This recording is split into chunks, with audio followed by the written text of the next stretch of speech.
give me 4 hours to beat First Cut Samurai Duel, and I'll spend the first 3 dying. This samurai adventure is arcadey in every sense of the word. You could probably beat all 8 levels in 20 minutes on one imaginary quarter if you're good enough, but the whole shtick is that you probably won't be, at least until you've had a chance to practice its lethal take on swordplay. It's a game so singular in its purpose and so tight in its execution, you just kind of get it by looking at it for 2 seconds. Any swing you land on your opponent will kill them, but the inverse is also true, resulting in melees that favor precision above all else. Levels will demand you string kills together in sequence without dying before moving on to the next screen and collecting your score-based letter grade, and doing that is a hell of a good time. Multiplayer support is limited to who you can get into a room with or who you can convince to put up with Steam Remote Play input lag, but regardless of whether or not you wrangle a player too, First Cut systems and scenarios are a worthy play. Its replayable arcade campaign, its beautifully moody pixel art, and its simple yet deep sword combat coalesce into a lost 90s classic that's as elegant as its preferred weaponry. First Cut's combat revolves around a pretty standard fighting game-like triangle of blocks, strikes, and throws, with all but the throws beholden to a high, mid, or low swing angle.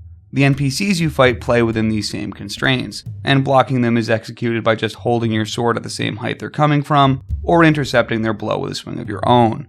There's a built-in risk-reward by virtue of charging a swing ahead of time, giving you the opportunity for some extra range at the cost of going blockless during the charge-up. You learn almost everything you need to know within a 60-second tutorial, and the rest is just clean execution of those principles, and getting to that clean execution is damn fun. The first time you cut someone down before they even draw their sword is a satisfying accomplishment, coupled with a beautifully gratuitous spraying of blood all over you and the background. The biggest surprise I walked into was my opponents not all being samurai themselves, a fact made relevant by their lack of honor. The brigands and vagabonds you encounter while side-scrolling through feudal Japan take no issue with ganging up on you, and by the second level you're fighting them in quantities so great you'll have to start bugging mom for more Chuck E. Cheese tokens. Even without a live system or any way to game over, there are arcade-like quarter-munching difficulty spikes that swarm you with enemies from all sides, and overcoming these challenges is one of First Cut's greatest allures. It adds depth to the game beyond just its enjoyable swordplay. There's this meta layer of threat management and crowd control that comes with needing to take on multiple foes at once, and also reveals some of First Cut's hidden strategies. The one advantage you have against the NPCs in the campaign, aside from your human brain, is weaponizing blood.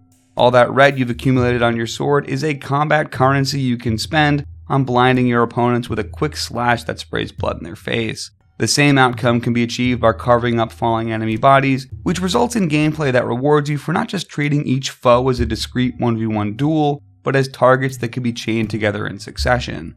Couple that with an implicit timer that comes from you being surrounded on all sides, and you have duels that demand you play thoughtful but fast. That depth is aided by just how good it all feels. First Cut's deliberate scope allows for a lot of subtle touches. The swoosh and clink of swinging swords is great in a vacuum, but there's also a lot of environmental effects at play too. Almost every level has a unique visual gimmick that adds a small flair to your swings, whether that be tall grass that kicks up green blades, or water that splashes alongside your sword. Your kills also sometimes end with an audio sting and a slight widening of the game's aspect ratio to give it that cinematic feel. It does a lot with so little. There's not a line of text anywhere to be found outside of its single-sentence pre-mission descriptions, and yet the game speaks for itself with its mechanics and its looks. You don't need dialogue when you've got a wandering swordsman, clacky wooden shoes, and a samurai movie greatest hits of fight locations to move through. There's also a 90s as hell option screen with fun extras like a lightsaber mode. First Cut Samurai Duel is a great arcade throwback that sharply executes on its lethality-based swordplay. Not everyone will resonate with its short duration or its lack of true online, but for a campaign to get in, get out, and do what it needs to do with grace and clean efficiency, it sounds samurai as hell to me.